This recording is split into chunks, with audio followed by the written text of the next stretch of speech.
Hey everyone, this is James. It is April 17th, about 7 p.m. Eastern Standard Time, and this is the 4-hour chart of Bitcoin, BTC, USD on the Bitfinex exchange. First of all, this is not investment advice. This video is for educational purposes only. And another thing I like to talk about just for new viewers is that ever since the bubble phase, we've put in a series of lower highs and lower lows to accompany that. You can see the lower lows right here.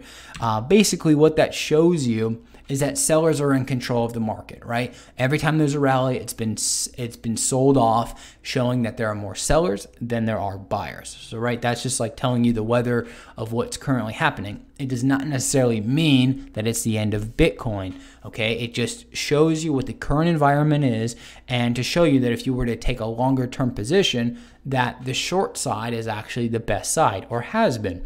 Because now the question is did we put in a low over here? We'll talk about that in just a little bit. Let's talk about what we have here. We have the old negative frequency line set right here. This encapsulates the action between buyers and sellers, which is represented by a 4-hour bar. A 4-hour bar or 4-hour candle or 4-hour anything on a chart shows you what is occurring within the market within that 4-hour time frame between buyers and sellers, okay? So there's ways to read them to tell whether there's more sellers or there's more buyers or it's neutral or, whatever. Anyways, so what we've done is we've moved out of that line set here. We've done that horizontally, okay? And then we assumed a new negative line set you can see represented by the dark red line, okay? We've also broken outside of that. So we've had two positive indications that the market is trying to change direction. Now, what still keeps me a little reluctant of calling this the bottom? And that is this bar you see right here. This long range bar we've seen happen multiple times. I'm going to go into the lines in just a little bit. But anyways, here's another representation of a long range bar. Here's another right here. And here is another. Here's actually quite a few. But anyways, there are just two that actually completely changes the market right here.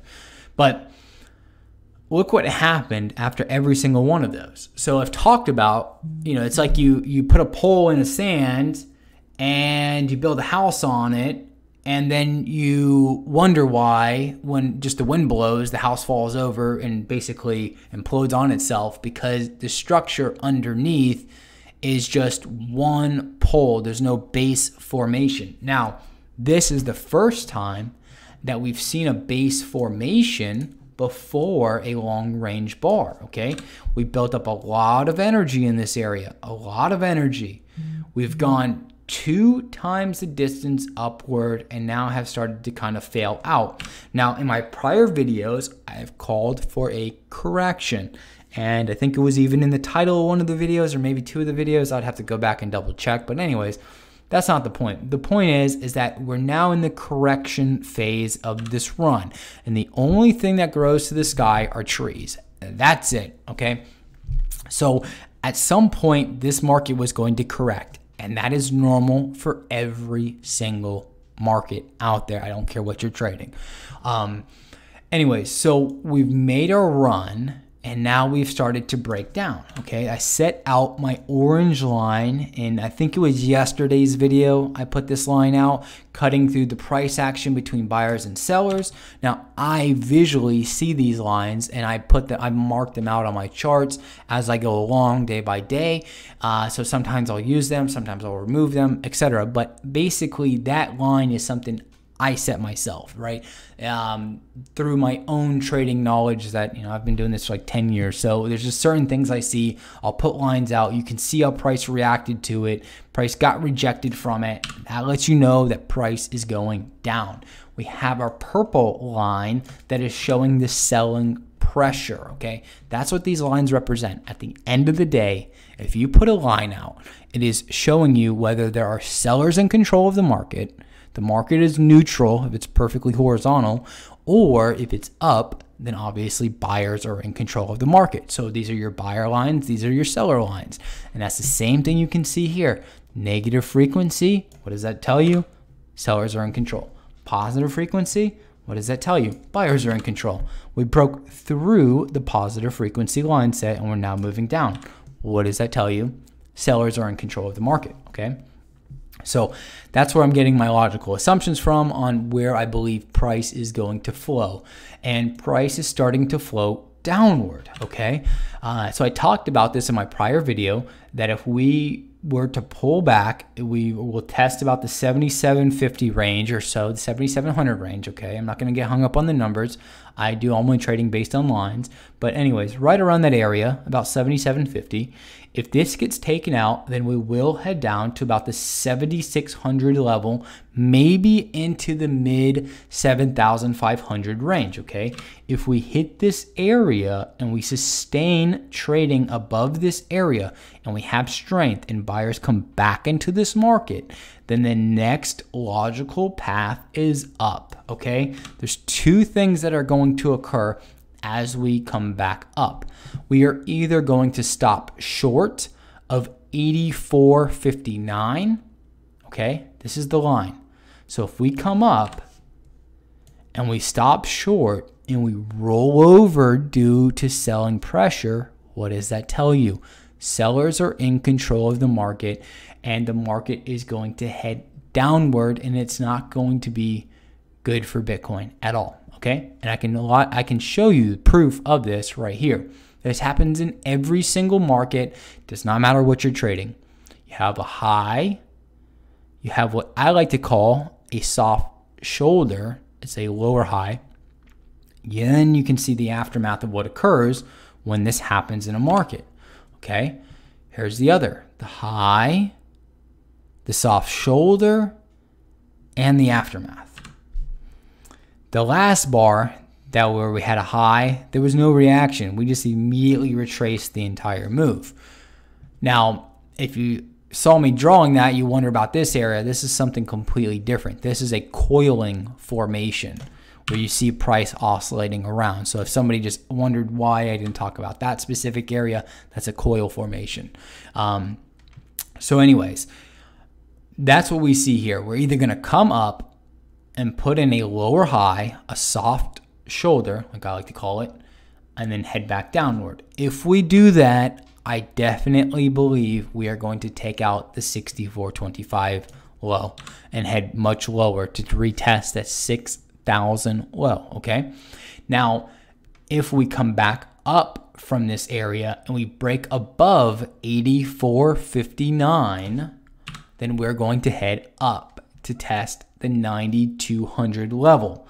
I do believe that if we are able to generate the energy necessary from this pullback and break above here, then we will break above the 9,200 zone. I think upon doing that, upon breaking 9,200, we will put in a higher low, okay?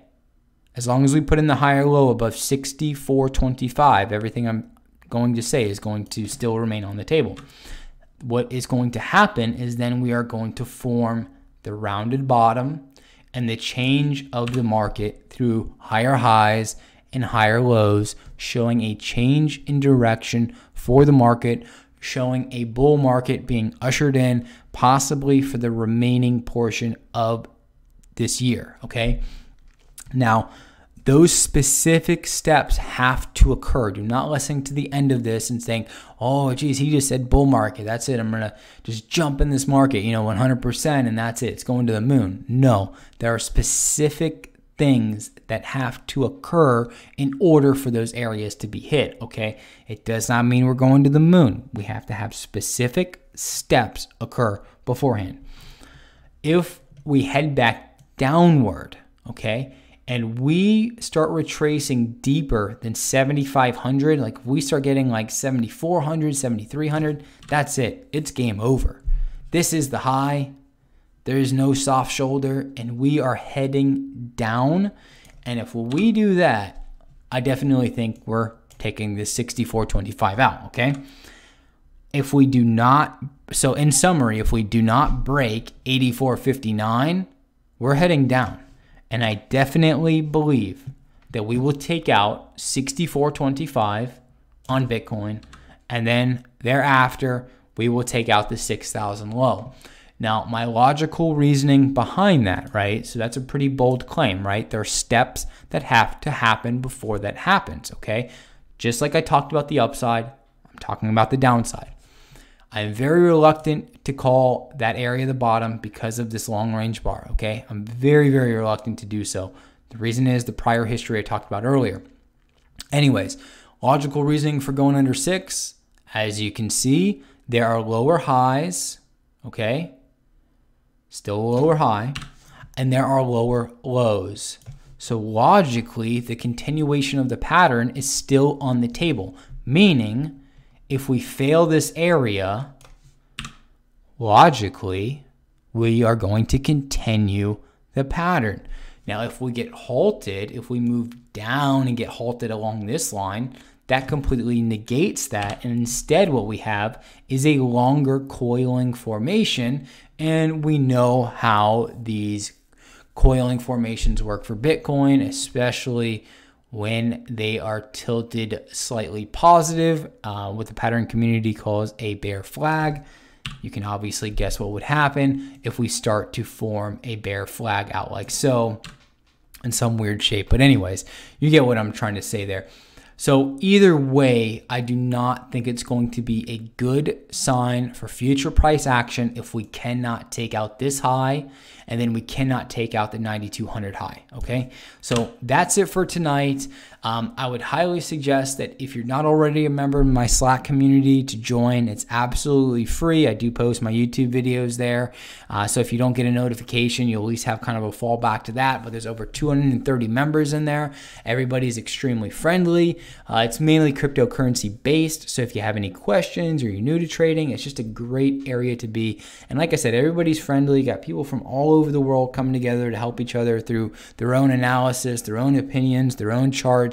It's just a very, very nice community to be a part of. So I can't talk highly enough about it. I could probably keep going on about it. But anyways, you go to geometriccharts.com. At the bottom, I have my links to my Slack channel and I have my links to my social media accounts, okay? I also offer a subscription service if you're looking to get like more detailed analysis and understand like where to enter, where to sell, so forth like that. I do run that strictly on my Slack channel too under a subscription group.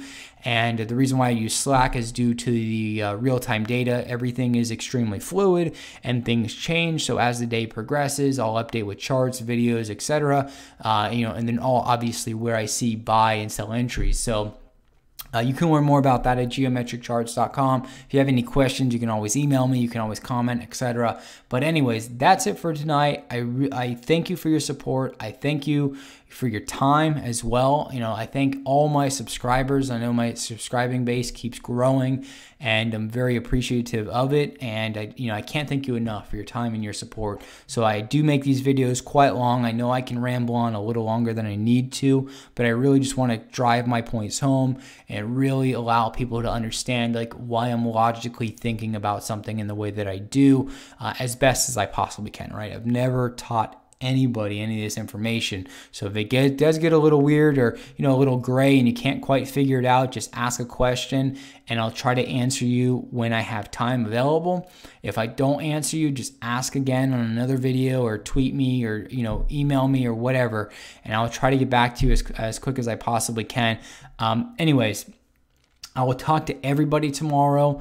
Again, my website is geometriccharts.com if you want to check that out. Like I said, the Slack link and the social media links are at the bottom. And if you're not following me on YouTube, I would highly suggest you do so. And other than that, I will talk to everybody tomorrow. Have a great night or a great day.